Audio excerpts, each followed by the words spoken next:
مشہور و معروف آیت کریمہ کی تلاوت کا شرف اللہ سبحانہ و تعالیٰ اپنے مقدس کلام میں ارشاد فرماتا ہے، قُلْ لَا أَسْأَلُكُمْ عَلَيْهِ أَجْرًا إِلَّا الْمَوَدَّةَ فِي الْقُرْبَى۔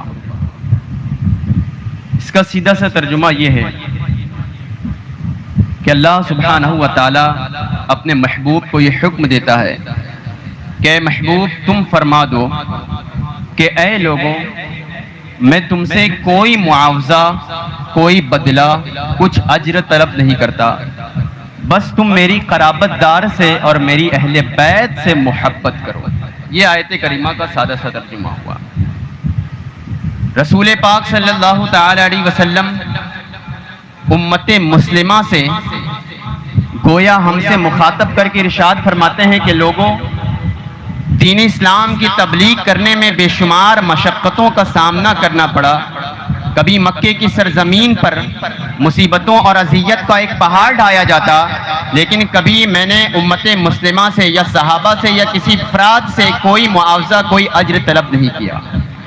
تمہیں تاریکیوں سے نکال کر ایمان کے اجالے میں لا کر کھڑا کیا، لیکن کبھی تم سے کوئی معاوضہ اور کوئی بدلہ طلب نہیں کیا۔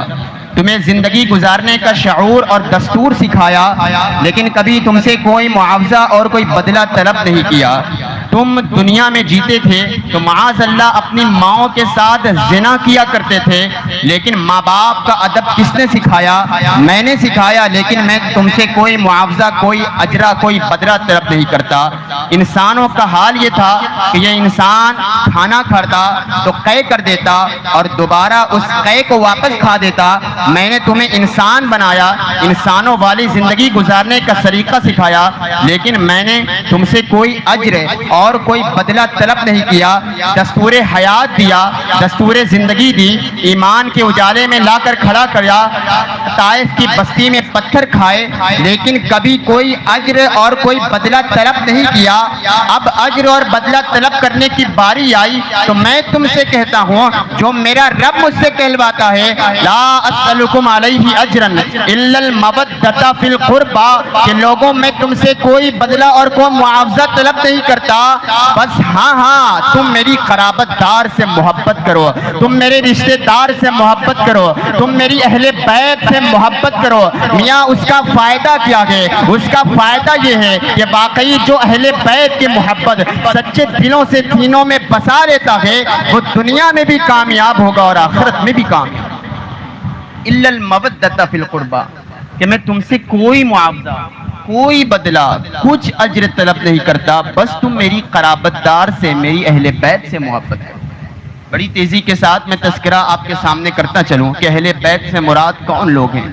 کون ہے اہل بیت کہ جن کی محبت امت مسلمہ پر واجب و لازم کر دی گئی، جن کی محبت اللہ کے رسول صلی اللہ تعالی علیہ وسلم امت محمدیہ کے لیے سوال کر رہے ہیں، آخر وہ رسول پاک کی اہل بیت اطہار کون ہیں؟ رسول پاک کی اہل بیت سے مراد کون لوگ ہیں؟ بڑی تیزی کے ساتھ میں آگے چلتا ہوں۔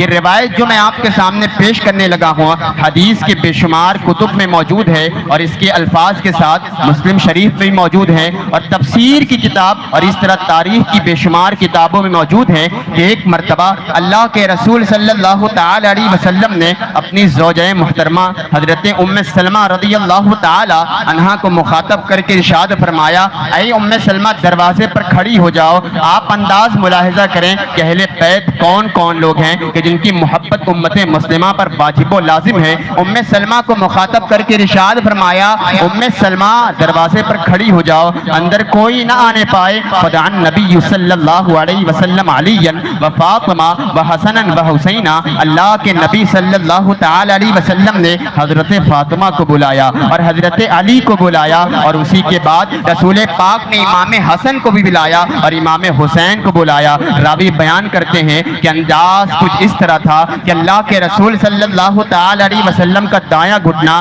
حضرت فاطمہ کے گھٹنے سے ملا ہوا تھا، رسول پاک کا بایاں بایاں گھٹنا حضرت علی کرم اللہ تعالی وجہ الکریم کے گھٹنے سے ملا ہوا تھا، اور امام حسن و حسین جو چھوٹے سے شہزادے ہیں اللہ کے رسول کی ران مبارک پر تشریف فرما گئے، اور اسی کے بعد راوی بیان کرتے ہیں اللہ کے رسول نے ایک کالی چادر اپنے مبارک تن سے اٹھائی ہے اور اس چادر کو پانچوں تن کے ڈھانپا ہے، پانچوں تن کے اوپر اڑایا ہے۔ اسی ایک مصطفیٰ کی چادر کے اندر ایک ذات مصطفیٰ جان رحمت کی ذات ہے، دوسری ذات مولائے کائنات حضرت علی کی ذات ہے، تیسری ذات سیدہ کائنات حضرت فاطمہ کی ذات ہے، چوتھی ذات امام حسن مجتبی کی ذات ہے، پانچویں ذات امام حسین کی ذات ہے۔ جب یہ پانچ تن ایک چادر کے اندر جمع ہو گئے، میرے مصطفیٰ جان رحمت کے دعا کے ہاتھ اٹھتے ہیں، اور رسول پاک نے دعائیہ کلمات ارشاد فرمائی، اللہم ہؤلائی اہل بیت فیطہرکم تطہیرا،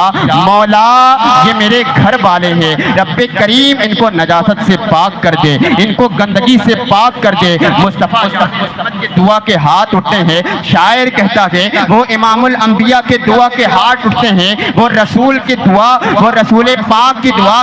شاعر کہتا ہے تیری دعا نہ اثر سے کبھی ملعول ہوئی، ادھر زبان سے نکلی ہے ادھر قبول ہوئی۔ رسول پاک کے دعا کے ہاتھ اٹھتے ہیں، مولا یہ میرے گھر والے ہیں، مولا ان کو گندگی سے پاک کر دے، نجاست سے پاک کر دے، برائیوں سے پاک کر دے، ساری برائیوں سے ان کو پاک کر دے۔ قرآن پاک میں اللہ نے ارشاد فرمایا، انما یرید اللہ لیذھب عنکم الرجس اہل البیت فیطہرکم تطہیرا۔ اے محبوب اللہ تو یہی ارادہ فرماتا ہے کہ وہ آپ کے گھر والوں کو نجاست سے پاک کر دے، گندگی سے پاک کر دے، برائیوں سے پاک کر دے۔ نبی دعا کرے نجاست سے پاکی کی، قرآن میں اللہ نے آیت تطہیر کو نازل فرما دیا ہے، پاکی والی آیت نازل فرما دی ہے، تو پتہ یہ چلا کہ صبح قیامت تک نجاست کا تصور ان اہل بیت کے لیے نہیں کیا جا سکتا، صبح قیامت تک ان اہل بیت کے لیے گندگی کا تصور نہیں کیا جا سکتا۔ میاں اب تصور کرنا ہے تو ہم کیسا تصور کریں؟ ہم گمان کریں اہل بیت کے بارے میں تو کیسا گمان کریں؟ تو بریلی کے امام کہتے ہیں اگر گمان کرنا ہے، اگر تصور کرنا ہے تو یہ تصور کرو حضرت شبیر و شبر ہے اساسہ نور کا، اصغر و اکبر کے سر پہ ہے امامہ نور کا، خان وادہ نور کا، کنبہ قبیلہ نور کا۔ یا رسول اللہ تیری نسل پاک میں ہے بچہ بچہ نور کا، تو ہے عین نور، تیرا سب گھرانہ نور، تو ہے عین نور، تیرا سب گھرانہ نور کا۔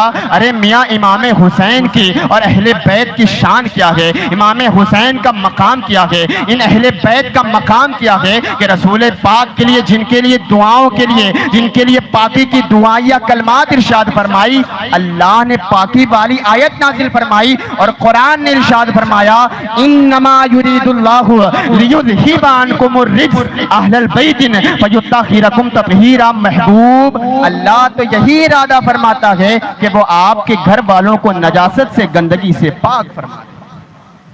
یہ ہے اہل بیت کے ایک ذات جس میں میرے مصطفیٰ جان رحمت کی ذات ہے، دوسری ذات مولائے کائنات حضرت علی کی ذات ہے، تیسری ذات سیدہ کائنات حضرت فاطمہ کی ذات ہے، چوتھی ذات امام حسن مجتبی کی ذات ہے، اور پانچویں ذات امام حسین کی ذات ہے۔ اور جو شخص سچی محبت ان اہل بیت کی اپنے دلوں میں بسا لیتا ہے وہ دنیا میں بھی کامیاب رہتا ہے اور آخرت میں بھی کامیاب ہے۔ بڑی تیزی کے ساتھ میں آگے چلتا ہوں۔ امام علی مقام امام حسین رضی اللہ تعالی عنہ اور اہل بیت کی محبت ہمیں کرنے کا حکم دیا گیا ہے۔ ہر انسان دنیا میں کسی نہ کسی شخص سے محبت ضرور کرتا ہے، کوئی اپنے والدین سے محبت کرتا ہے، کوئی اپنی اولاد سے محبت کرتا ہے، کوئی اپنے ازواج سے محبت کرتا ہے، دنیا میں کوئی اپنی اولاد سے محبت کرتا ہے، کوئی اپنے بڑوں سے محبت کرتا ہے، کوئی چھوٹے سے محبت کرتا ہے، اسی طرح کوئی اپنے رشتہ داروں سے محبت کرتا ہے، جو اپنے بڑے ہیں اپنے اساتذہ سے محبت کرتے ہیں، کوئی آل رسول سے محبت کرتے ہیں، کوئی اپنے علاقے کے علماء سے محبت کرتے ہیں۔ لیکن قربان جاؤں جب مصطفیٰ جان رحمت سے پوچھا گیا یا رسول اللہ آپ سب سے زیادہ کس سے محبت کرتے ہیں؟ حضور آپ سب سے زیادہ کس سے پیار کرتے ہیں؟ تو قربان جاؤں رسول پاک صلی اللہ تعالی علیہ وسلم نے ارشاد فرمایا کہ میں سب سے زیادہ اپنے بیٹے حسین اور سب سے زیادہ حسن سے محبت کرتا ہوں۔ ارے وہ امام الانبیاء کہ جس کی محبت کے بنا ایمان مکمل نہیں ہوتا، اس امام الانبیاء سے پوچھا گیا حضور آپ سب سے زیادہ کس سے محبت کرتے ہیں؟ لیکن جب حضور نے ارشاد فرمایا کہ میں سب سے زیادہ حسن و حسین سے محبت کرتا ہوں، ارے اس سے کون اندازہ لگا سکتا ہے کہ امام حسین کی عظمت کا امام حسین کی عظمت کا کون بیان کر سکتا ہے؟ ارے اسی سے امام حسین کی عظمت کا پتہ چلتا ہے کون ہے امام حسین، امام حسین کا مقام کیا ہے، امام حسین کی شان کیا ہے، کون ہے امام حسین؟ غریب نواز کے دادا ہے حسین، کون ہے حسین؟ غوث اعظم کے دادا ہے حسین، کون ہے حسین؟ وارث دیوا کے دادا ہے حسین، کون ہے حسین؟ شاہ برکت اللہ مہریوی کے دادا ہے حسین، کون ہے حسین؟ مسعود سالار غازی کے دادا ہے حسین، کون ہے حسین؟ صابر کلیر کے دادا ہے حسین، کون ہے حسین؟ مخدوم اشرف کے دادا ہے حسین۔ ارے جن کے پوتوں کی شان یہ ہے کہ پورا ملک اکیلے سنبھالے ہوئے ہیں، تو پھر ان کے جد اعلیٰ حسین ابن علی کی شان کا عالم کیا ہے؟ جن کے پوتوں کی شان یہ ہے کہ غوث اعظم مردے کو زندہ کر دے، جن کے پوتوں کی شان یہ ہے کہ غریب نواز کاسے میں انا ساغر کو بلا لے، جن کے پوتوں کی شان یہ ہے کہ مخدوم اشرف مٹی کو سونا بنا دے، جن کے پوتوں کی شان یہ ہے کہ نظام الدین اولیاء مردہ دلوں کو زندہ کرے۔ ارے جن کے پوتوں کو اللہ نے یہ اختیار دیا ہے، تو پھر ان کے جد اعلیٰ امام حسین کو اللہ نے کتنا اختیار دیا ہوگا؟ تو پھر مجھے کہنے دو، نگر نگر شہ مشرقین زندہ باد، علی کا لال زہرا کا چین زندہ باد ہے، جس کا پاک لہو بس وہی پکارے گا، ہر ایک کہہ نہیں سکتا حسین زندہ باد۔ کوئی یزید کو کربلا میں لے آئے اسے بھی کہنا پڑے گا حسین زندہ باد۔ اب اس سے بڑھ کر شکست یزید کیا ہوگی؟ کہے یزید کا بیٹا حسین زندہ باد۔ اب اس سے بڑھ کر شکست یزید کیا ہوگی؟ کہے یزید کا بیٹا حسین زندہ باد۔ کتنی محبت رسول پاک صلی اللہ تعالی علیہ وسلم امام حسین سے کیا کرتے ہیں۔ اب میں حدیث کے اوراق کی طرف چلتا ہوں کہ اللہ کے رسول صلی اللہ تعالی علیہ وسلم بے پناہ محبت امام حسن و حسین سے کیا کرتے تھے۔ ایک مرتبہ حضرت اسامہ بن زید رضی اللہ تعالی اللہ کے رسول صلی اللہ تعالی علیہ وسلم کی خدمت میں پہنچے، کسی کام سے آئے ہوئے تھے۔ رسول پاک صلی اللہ تعالی علیہ وسلم کی خدمت عالیہ میں حضرت اسامہ بن زید رضی اللہ تعالی عنہ حاضر ہوئے۔ اللہ کے رسول صلی اللہ تعالی علیہ وسلم نے اس انداز سے چادر اوڑھا ہے، ایسا لگ رہا تھا کہ رسول پاک صلی اللہ تعالی علیہ وسلم نے چادر کے اندر کسی چیز کو چھپا رکھا۔ حضرت اسامہ بن زید رضی اللہ تعالی عنہ کسی کام سے آئے ہوئے تھے، دل کر رہا تھا کہ پوچھوں یا رسول اللہ آپ نے چادر کے اندر کیا چیز چھپایا ہے؟ حضرت اسامہ بن زید رضی اللہ تعالی عنہ کام مکمل ہو گیا، ہمت نہیں ہو رہی تھی کیسے پوچھوں رسول پاک صلی اللہ تعالی علیہ وسلم سے، جاتے جاتے پوچھ دیا یا رسول اللہ صلی اللہ علیہ وسلم آقا آپ نے چادر کے اندر کیا چیز چھپایا ہے؟ حضور آپ نے چادر کے اندر کی کیا چیز چھپا رکھا ہے؟ اتنا کہنا تھا کہ اللہ کے رسول صلی اللہ تعالی علیہ وسلم نے اپنی چادر کو ہٹا دیا۔ حضرت اسامہ بن زید رضی اللہ تعالی عنہ کہتے ہیں کہ میں نے اپنے ماتھے کی نگاہوں سے دیکھا کہ رسول پاک صلی اللہ تعالی علیہ وسلم کے ایک پہلو پر امام حسن تشریف فرما ہے اور ایک پہلو پر امام حسین تشریف فرما ہے۔ حضرت اسامہ بن زید رضی اللہ تعالی عنہ عرض کرتے ہیں میں نے پوچھا یا رسول اللہ کیا آپ ان دونوں سے محبت کرتے ہیں؟ حضور آپ ان دونوں سے پیار کرتے ہیں؟ رسول پاک صلی اللہ تعالی علیہ وسلم نے ایک تاریخی جملہ ارشاد فرمایا اور کہا ہادانی ابنایا و ابنا ابنتی اللہم انی احبہما فاحب من یحبہما۔ اے اسامہ بن زید یہ دونوں میرے شہزادے ہیں اور میری بیٹی فاطمہ کے شہزادے ہیں، اللہ میں ان دونوں سے بے پناہ محبت کرتا ہوں، رب کریم تو بھی ان دونوں سے محبت فرما اور مولا تو اس شخص سے بھی محبت فرما جو ان دونوں سے محبت کرتا ہے۔ جو ان دونوں سے محبت کرتا ہے مولا تو اس شخص سے محبت کرتا ہے۔ واقعی خوش نصیب ہے وہ لوگ جو اہل بیت سے امام حسن و حسین سے محبت کرتے ہیں۔ رسول پاک صلی اللہ تعالی علیہ وسلم نے ان کے لیے دعا کے کلمات ارشاد فرمائے، مولا جو حسن و حسین سے محبت کرے مولا تو بھی اس سے محبت فرما۔ اتنی زیادہ امام حسن و حسین سے رسول پاک صلی اللہ تعالی علیہ وسلم محبت فرمایا کرتے تھے، اور گویا تاریخ کا وہ باب بھی اجاگر ہے کہ ایک مرتبہ ایک صحابی نے اللہ کے رسول صلی اللہ تعالی علیہ وسلم کی خدمت میں ایک دعوت پیش کی، یا رسول اللہ صلی اللہ تعالی علیہ وسلم آقا آپ میرے یہاں تشریف لائے، آپ کی میرے یہاں گھر دعوت ہے۔ وہ صحابی بار بار اصرار کر رہے تھے، یا رسول اللہ آپ میرے یہاں تشریف لائے، اللہ کے رسول صلی اللہ تعالی علیہ وسلم کب کسی کو نہ کہتے، جو بھی آپ کے در پر آتا خالی ہاتھ نہیں جاتا۔ صحابی بار بار عرض کرتے ہیں، یا رسول اللہ آپ میرے یہاں تشریف لائے۔ امام کہتے ہیں، واہ کیا جود و کرم ہے شہ بطحہ تیرا، نہیں سنتا ہی نہیں مانگنے والا تیرا۔ وہ صحابی بار بار عرض کرتے ہیں، یا رسول اللہ میری دعوت کو قبول فرما لے۔ اللہ کے رسول صلی اللہ تعالی علیہ وسلم نے اس صحابی کی دعوت کو قبول فرمایا ہے، اور امام حسین چھوٹے بچے ہیں جب اس صحابی کے یہاں دعوت پر جانے لگے، امام علی مقام امام حسین رضی اللہ تعالی عنہ کو بھی اپنے ساتھ لیا گئے، اور رسول پاک صلی اللہ تعالی علیہ وسلم امام حسین جو ابھی چھوٹے ہیں ان کو لے کر اس صحابی کے یہاں دعوت پر چلے گئے۔ کھانا لگایا گیا، اللہ کے رسول صلی اللہ تعالی علیہ وسلم کے سامنے کھانا پیش کیا گیا، حضور علیہ الصلوۃ والسلام نے اور آپ کے اصحاب نے کھانا تناول کیا۔ امام حسین جو چھوٹے شہزادے ہیں وہ گھر سے باہر نکلے اور راستے میں چند بچوں کے ساتھ کھیلنے لگے۔ رسول پاک صلی اللہ تعالی علیہ وسلم جب کھانا سے فارغ ہوئے، اللہ کے رسول صلی اللہ تعالی علیہ وسلم اٹھے اور اس مقام پر تشریف لائے جہاں امام حسین بچوں کے ساتھ کھیل رہے تھے۔ امام حسین بچوں کے ساتھ کھیل رہے تھے اور اللہ کے رسول بھی وہاں تشریف لائے، اور راوی بیان کرتے ہیں اللہ کے رسول صلی اللہ تعالی علیہ وسلم امام حسین کے قریب گئے اور امام حسین کو پکڑنا شروع کیا۔ مزید آگے ارشاد فرماتے ہیں کہ اللہ کے رسول نے امام حسین کو پکڑنا شروع کیا۔ امام حسین ہیں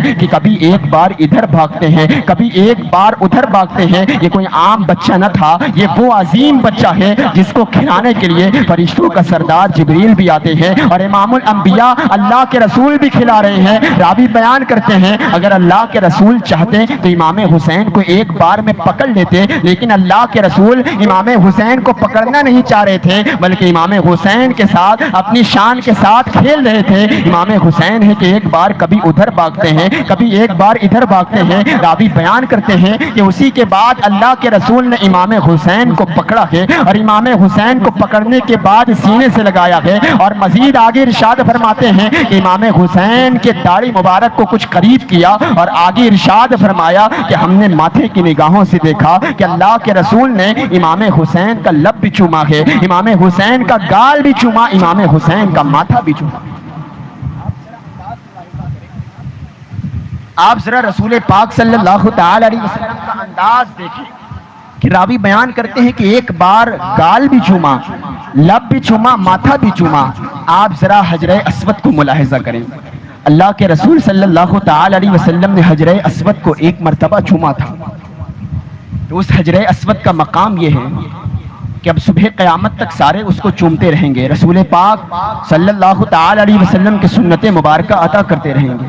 آپ ذرا اندازہ کریں جس پتھر کو اللہ کے رسول صلی اللہ تعالی علیہ وسلم نے صرف ایک مرتبہ چوما، جس حجر اسود کو رسول پاک نے ایک بار چوما، تو اس حجر اسود کا مقام یہ ہے کہ اسے ابو بکر صدیق بھی چومے، اسے فاروق اعظم بھی چومے، اسے عثمان غنی بھی چومے، اسے مولا علی بھی چومے، اسے امام حسن بھی چومے۔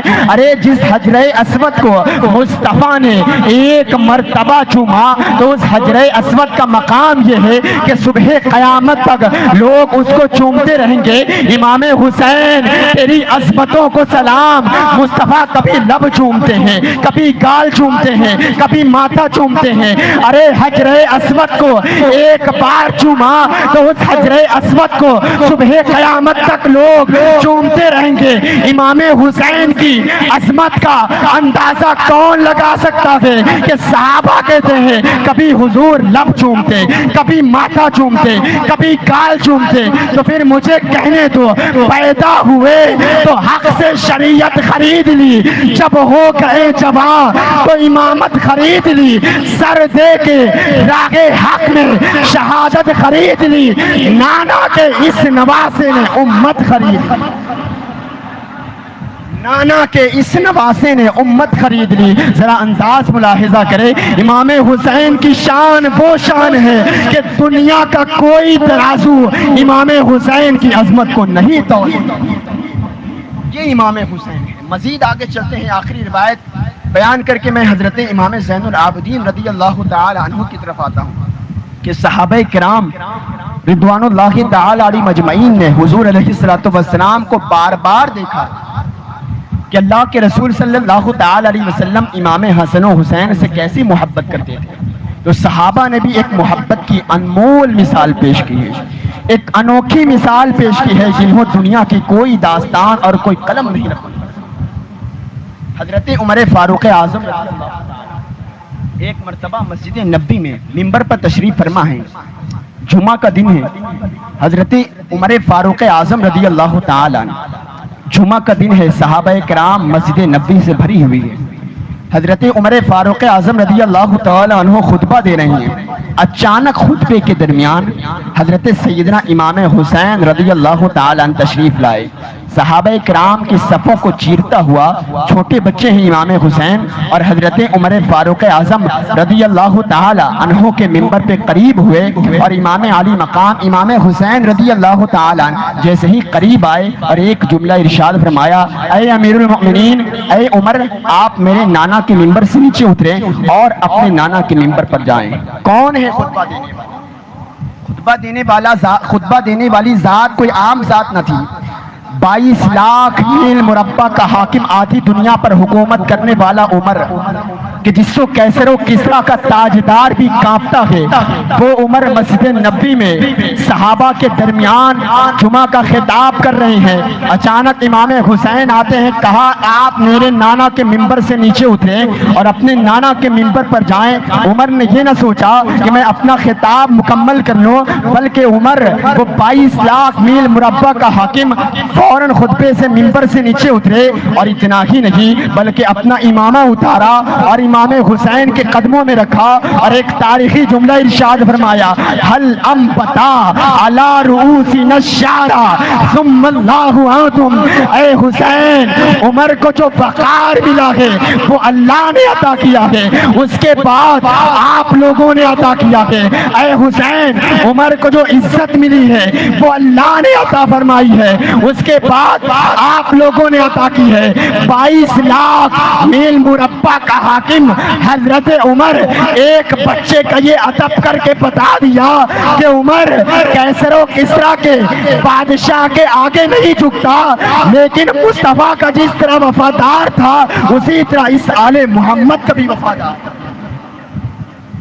جس طرح اپنی زندگی میں جس طرح عمر مصطفیٰ جان رحمت کا غلام تھا، اسی طرح اس بچے امام حسین کا بھی غلام۔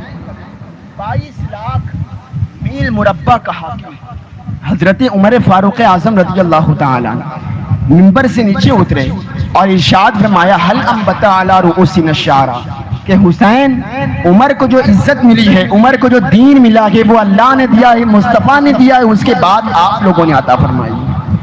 کون ہے اتنی زیادہ محبت کرنے والا کہ اپنا خطبہ چھوڑ کر امام حسین کے لیے کوئی نیچے آ جائے؟ مزید ہم آگے طرف چلتے ہیں۔ امام زین العابدین رضی اللہ تعالی عنہ کون ہے؟ سارے جانتے ہوں گے کہ امام زین العابدین رضی اللہ تعالی عنہ یہ امام حسین کے شہزادے ہیں، سارے جانتے ہیں۔ اور امام زین العابدین رضی اللہ تعالی عنہ کربلا کے میدان میں بھی تشریف فرما تھے، لیکن آپ نے بارہا واقعہ سنا ہوگا کہ امام زین العابدین رضی اللہ تعالی عنہ کی تبلیغ تعلیل کی وجہ سے آپ میدان کربلا میں جنگ نہ کی بلکہ آپ اہل بیت اطہار کا قافلہ لے کر مدینے واپس لے کر آئے۔ کون ہے امام زین العابدین؟ امام زین العابدین رضی اللہ تعالیٰ عنہ امام حسین کے شہزادے ہیں۔ امام زین العابدین امام حسین کے شہزادے ہیں۔ امام زین العابدین کے شہزادے امام محمد باقر، امام محمد باقر کے شہزادے امام جعفر صادق، امام جعفر صادق کے شہزادے امام موسیٰ کاظم، امام موسیٰ کاظم کے شہزادے امام علی رضا، امام علی رضا کے شہزادے امام محمد تقی، امام محمد تقی کے شہزادے امام علی نقی، امام علی نقی کے شہزادے امام حسن عسکری، امام حسن عسکری کے شہزادے امام مہدی۔ ارے یہ وہ 12 امام ہے، امام علی سے لے کر امام مہدی تک۔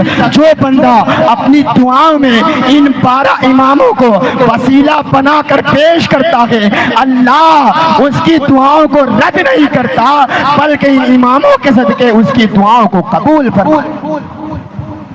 یہ ہے امام زین العابدین اور ان کے شہزادے۔ ایک نام 8ویں امام کا آپ نے امام علی رضا کا نام سنا۔ کون ہے امام علی رضا؟ یہ امام زین العابدین کے پوتے کے بھی پوتے ہیں۔ 12 امام میں 8ویں امام کون ہے؟ امام زین العابدین کے پوتے کے بھی پوتے۔ کتنی خوبصورت تھی امام علی رضا۔ میں ابھی امام زین العابدین کی طرف آتا ہوں، لیکن شان ملاحظہ کرے بچوں کی۔ جب یہ بچوں کی شان یہ ہے تو پھر سرداروں کی کیا بات ہے۔ امام علی رضا بڑے حسین تھے، بڑے خوبصورت تھے، حتیٰ کہ روایت میں آتا ہے کہ امام علی رضا علیہ الرحمت و رضوان اتنے حسین تھے کہ وہ اپنے چہرے پر نقاب ڈال کر چلا کرتے تھے، اپنا چہرہ چھپا کر چلا کرتے تھے۔ ایک مرتبہ کا واقعہ ایسا ہوا کہ ایک عیسائی کا بچہ اپنے گھر سے فرار ہوا۔ ایک عیسائی کا بچہ اپنے استاذ کے پاس سے باہر نکلا، اس کا استاذ اسے عیسائی کی تعلیم دے رہا تھا، وہ اپنے استاذ کے پاس سے باہر آیا۔ وہ عیسائی کا بچہ، اس کو پتہ چلا کہ مسلمانوں کا امیر ہے، اسے امام علی رضا کہا جاتا ہے۔ وہ عیسائی کا بچہ امام علی رضا کے پاس آیا، مجمع کافی تعداد میں تھا، امام علی رضا کی خدمت میں پہنچا اور کہا حضور آپ مسلمانوں کے امیر ہیں، مسلمانوں کے پیشوا ہیں، آپ توجہ سے سنیں کہ امام علی رضا کی شان کیا ہے۔ وہ عیسائی کا بچہ امام علی رضا کے پاس پہنچا اور ارشاد اور عرض کرنے لگا آپ مسلمانوں کے امیر ہیں، ایک مرتبہ آپ اپنا چہرہ مجھے دکھا لیں، ایک مرتبہ آپ اپنے چہرے کی زیارت مجھے کرا دیں۔ وہ عیسائی کا بیٹا ہے، عیسائی کا بچہ ہے، امام علی رضا کی خدمت میں حاضر ہو کر عرض کرنے لگا ایک مرتبہ اپنا چہرہ مجھے ضرور دکھائیں۔ امام علی رضا نے اپنے چہرے سے نقاب ہٹایا ہے۔ کہنا کیا تھا، اس عیسائی کے بچہ نے امام علی رضا کو دل دے بیٹھا، اور اتنا ہی نہیں بلکہ امام علی رضا کے ہاتھ پر کلمہ پڑھ کر مسرب با اسلام ہو گیا۔ آپ جانتے ہیں وہ بچہ کون ہے، وہ بچے کا نام کیا ہے؟ اسی بچے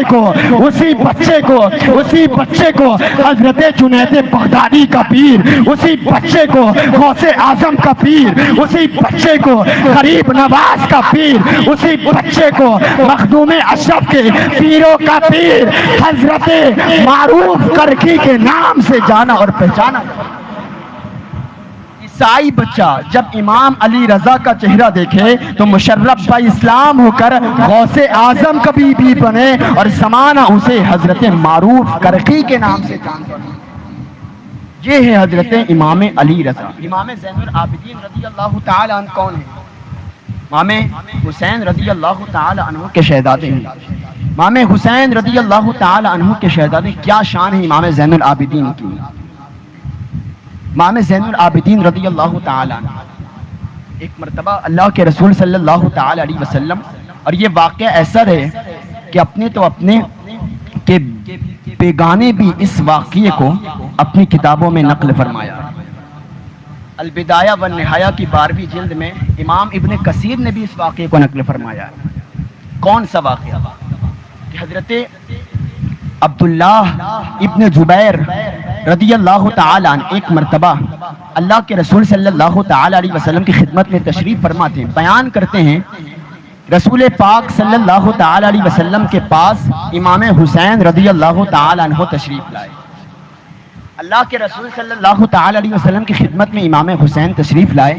اللہ کے رسول صلی اللہ تعالی علیہ وسلم نے امام حسین کو سینے سے لگایا اور ایک جملہ ارشاد فرمایا. راوی بیان کرتے ہیں سینے سے لگانے کے بعد ارشاد فرمایا اے صحابہ یہ میرا شہزادہ حسین ہے. حسین اللہ تبارک و تعالی اس کی اولاد میں ایک ایسا بیٹا پیدا کرے گا جس کا نام محمد علی ہوگا اور کل قیامت کے دن میدان محشر میں ندا دینے والا کوئی آواز لگا رہا ہوگا اے امام علی رضا اے امام علی کھڑے ہو جاؤ تو وہ کھڑے ہو جائیں گے.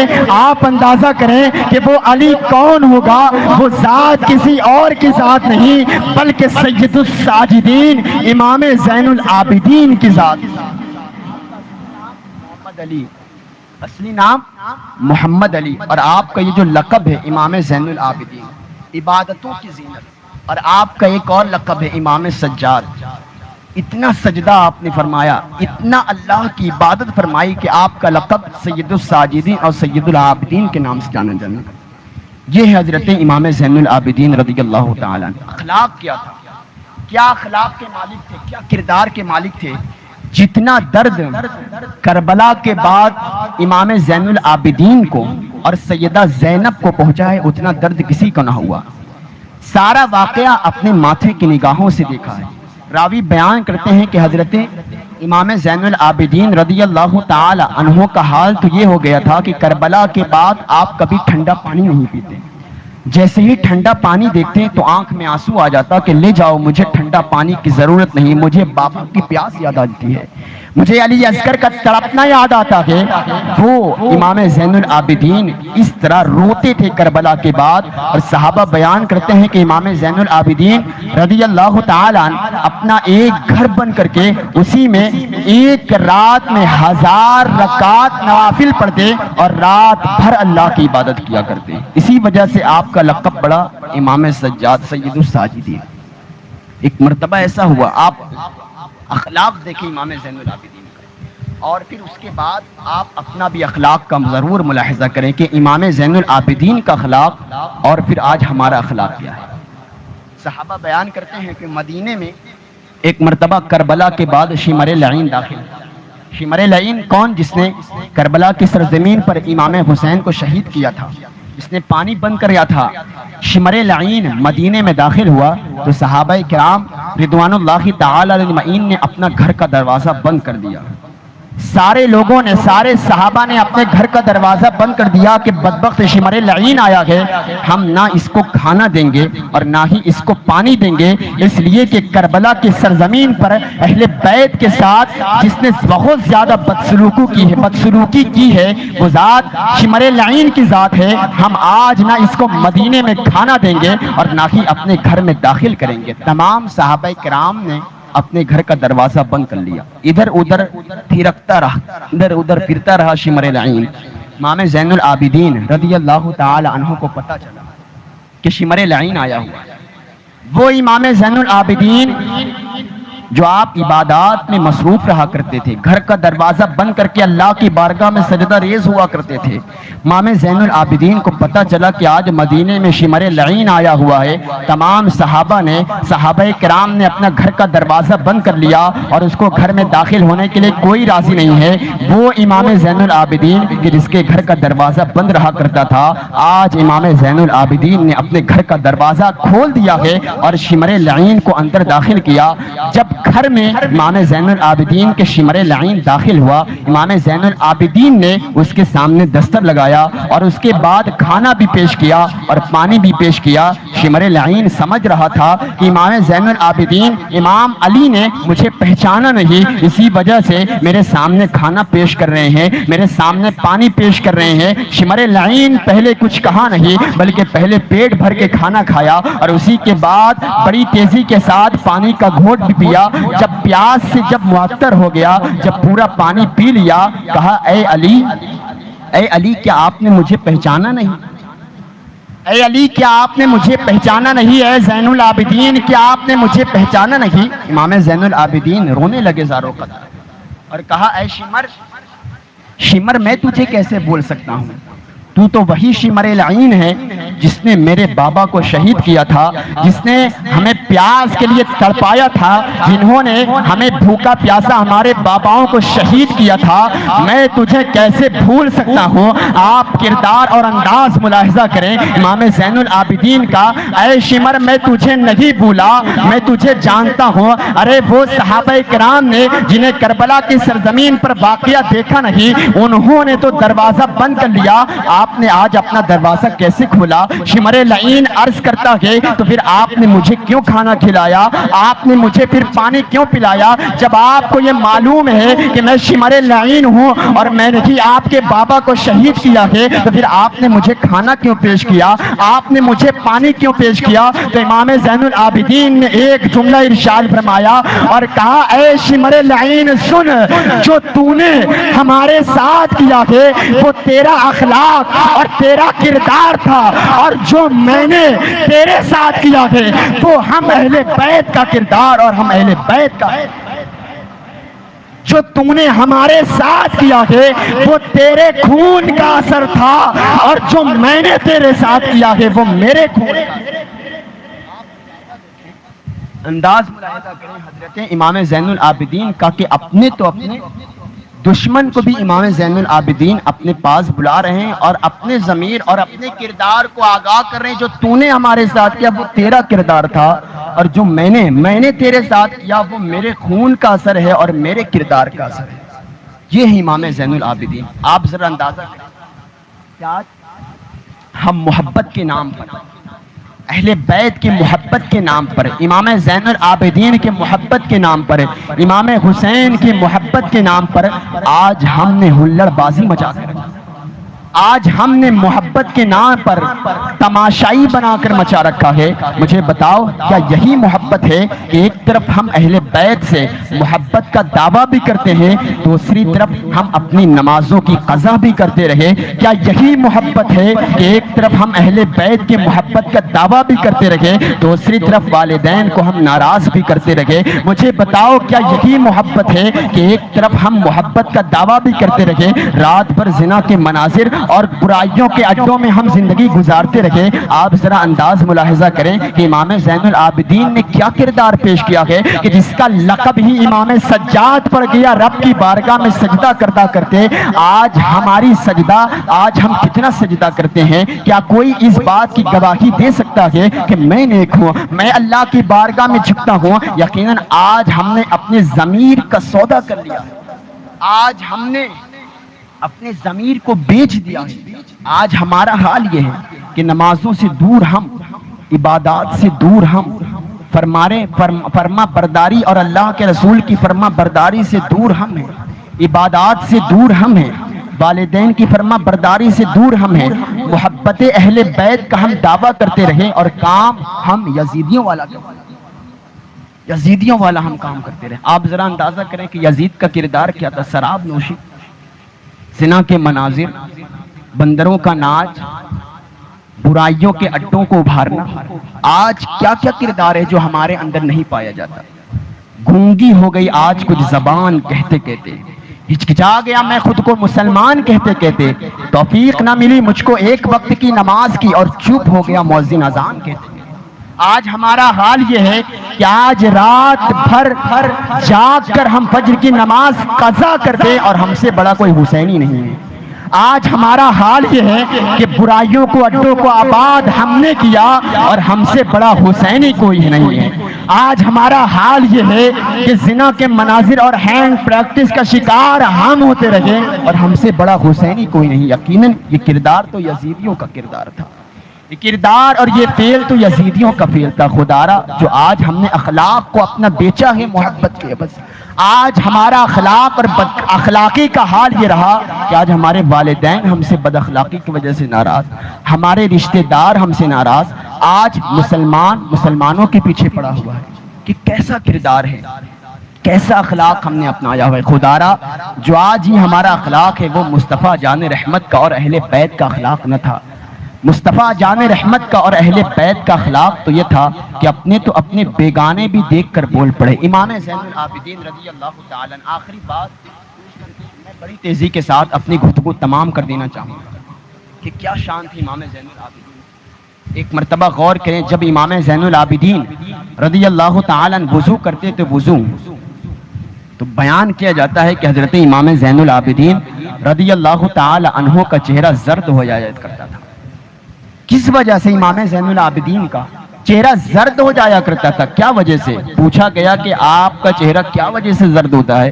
تو ارشاد فرمایا کہ میں اپنے مولا کے حضور، اپنے رب کے حضور حاضر ہونے جا رہا ہوں، اس خشیت سے میرا چہرہ زرد ہو جاتا ہے۔ آپ ذرا سوچیں، جب نماز پڑھتے ہیں امام زین العابدین رضی اللہ تعالیٰ عنہ، تو راوی بیان کرتے ہیں کہ امام زین العابدین رضی اللہ تعالیٰ عنہ لکڑی کی طرح خوف زدہ ہو کر کھڑے رہتے، اور خشوع اور خضوع کا حال یہ ہوتا کہ ایک مرتبہ حضرت امام زین العابدین رضی اللہ تعالیٰ عنہ اپنے گھر میں نماز ادا کر رہے تھے کہ آپ کے گھر میں آگ لگ گئی اور آپ کچھ پتہ نہیں۔ امام زین العابدین اسی طرح نماز میں مصروف اور مشغول رہے، خشوع اور کیفیت کے ساتھ آپ نماز پڑھتے رہے، ادھر آگ لگی ہے، آپ کو کچھ پتہ نہیں۔ کچھ لوگ حضرت امام زین العابدین کے گھر کے اندر داخل ہوئے اور آگ کو بجھا دیا۔ امام زین العابدین نماز سے فارغ ہوئے تو پوچھا کیا وجہ سے آئے ہو، کس وجہ سے آئے ہو؟ تو لوگوں نے بتایا کہ آپ کو پتہ نہیں کہ آپ کے گھر میں آگ لگ گئی تھی۔ امام زین العابدین رضی اللہ تعالی عنہ نے ایک جملہ ارشاد فرمایا کہ مجھے کیا پتا کہ میرے گھر میں آگ لگ گئی ہے اور تم میرے گھر کی آگ بجھانے کے لیے آئے ہو، بلکہ میں اپنی نمازوں سے جہنم کی آگ کو بجھا رہا ہوں۔ آج ہم نے سمجھا کہ جنت میں جانا اتنا آسان ہے، آج ہم نے جنت کو ان اسٹیج سے اتنا سستا کر دیا ہے کہ آج ہم اور آپ عمل کے میدان میں نہیں آتے۔ جنت کو اتنا سستا کر کے بیچا جانے لگا۔ آج ان اسٹیجوں سے ہلڑ بازیاں کی جا رہی ہے، مذاق ہنسی مذاق کیے جا رہے ہیں۔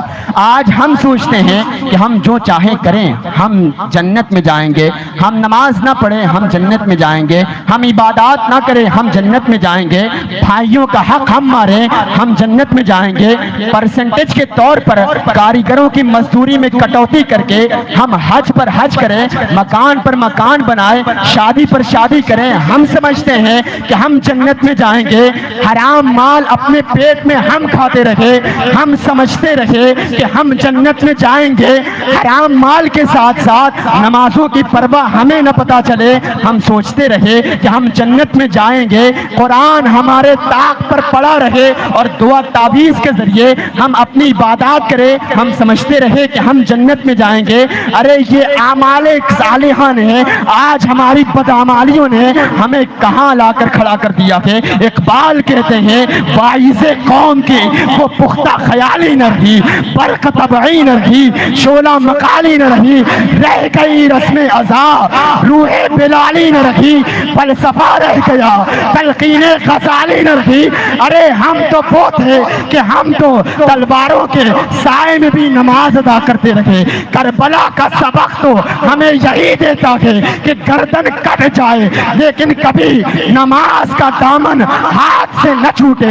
ارے اس پیغام کو ہم نے کہاں چھوڑ دیا کہ دشت تو دشت ہے دریا بھی نہ چھوڑے ہم نے، پہلے ظلمات میں دوڑا دیے گھوڑے ہم نے، اور آ گیا عین لڑائی میں اگر وقت نماز قبلہ روح ہو کے زمیں بوس بھی قوم حجاز، اور ایک ہی صف میں کھڑے ہو گئے محمود و ایاز، نہ کوئی بندہ رہا نہ کوئی بندہ نہ بنا۔ ہم سوچتے رہے کہ ہم جو چاہے کریں ہم جنت میں جائیں گے، ہم اعمال نہ کریں ہم جنت میں جائیں گے۔ خدارا جنت اتنی سستی نہیں کہ جتنا ہم نے اور آپ نے بنا لیا ہے۔ صحابہ کرام رضوان اللہ تعالی علیہم اجمعین رات کی تاریکیوں میں رویا کرتے تھے۔ حضرت ابو بکر صدیق، حضرت عمر فاروق اعظم، حضرت عثمان غنی، حضرت مولا علی، چاہے وہ تمام صحابہ کرام ہوں، آپ حالات اٹھا کر پڑھیں۔ ہم نے بشارتیں اتنی سنی کہ آج ہمارا عمل کمزور ہو گیا۔ خدارا ہم نے وعیدیں سنی ہوتی اور وعیدوں پر غور کیا ہوتا کہ صحابہ کرام جن کو مصطفیٰ نے جنت کی بشارت سنائی تھی لیکن اس کے باوجود رویا کرتے تھے، اور حضرت ابو بکر کہا کرتے تھے کاش میں ایک چڑیا ہوتا تاکہ مجھے اللہ کی بارگاہ میں حساب دینے سے بچ جایا، اللہ کی بارگاہ میں حساب دینے سے بچ جاتا۔ مجھے بتاؤ کہ ہمارے پاس کوئی عمل ایسا ہے کہ جو ہم اللہ کی بارگاہ میں پیش کریں؟ حضرت ابو بکر صدیق کہ تمام صحابہ میں جس کا مقام سب سے افضل و اعلیٰ ہے، تمام صحابہ کا جو سردار ہے وہ کہتا ہے کہ مجھے ڈر لگتا ہے کہ اللہ کی بارگاہ میں اگر سوال کر دیا جائے گا تو ابو بکر یہ کیا جواب دے گا؟ وہ ابو بکر کہ جن کو رسول مصطفیٰ جان رحمت نے جنت کی بشارت سنائی ہو۔ آج ہم کہاں جا رہے ہیں؟ خدارا دل کی گہرائی سے سوچیں۔ محفل اور جلسے کا مقصد یہی ہوتا ہے کہ یہاں سے آئیں اور صرف چلے نہ جائیں، بلکہ یہاں آئیں اور کچھ پیغام لے کر جائیں۔ یہاں آئیں تو اپنے تاریک دلوں کو زندہ کر کے جائیں، یہاں آئیں تو اپنے مردہ دلوں کو بیدار کر کے جائیں، یہاں آئیں تو اپنے دل سے سچی توبہ کر کے یہاں سے لوٹے تو محبت اہل بیت کا بھی ایک ہاتھ میں دامن ہو اور صحابہ کرام کا بھی ایک ہاتھ میں دامن ہو۔ اور بس آخری بات میں پیش کر کے گفتگو تمام کر دینا چاہوں گا، خدارا اللہ کے لیے ہر انسان کو موت آنی ہے، اس سے پہلے کہ ہماری موت آئے ہم اللہ کی بارگاہ میں صدقے دل سے توبہ کر کے ایک نئی زندگی کی شروعات کریں، اس لیے کہ یہ اہل بیت کی محفل وہ محفل ہو کرتی ہے کہ جہاں بگڑی سور جا کر جہاں بگڑی بن جایا کرتی ہے، جہاں کوئی آتا ہے خالی ہاتھ تو دامن کو مرادوں کو بھر کر واپس جاتا ہے۔ تو ہم آئے ہیں تو کچھ نہ کچھ لے کر جائیں، کچھ نہ کچھ ہم اپنے دامن کو بھر کر لے کر جائیں اور سچے دل سے یہاں توبہ کر کے لوٹیں۔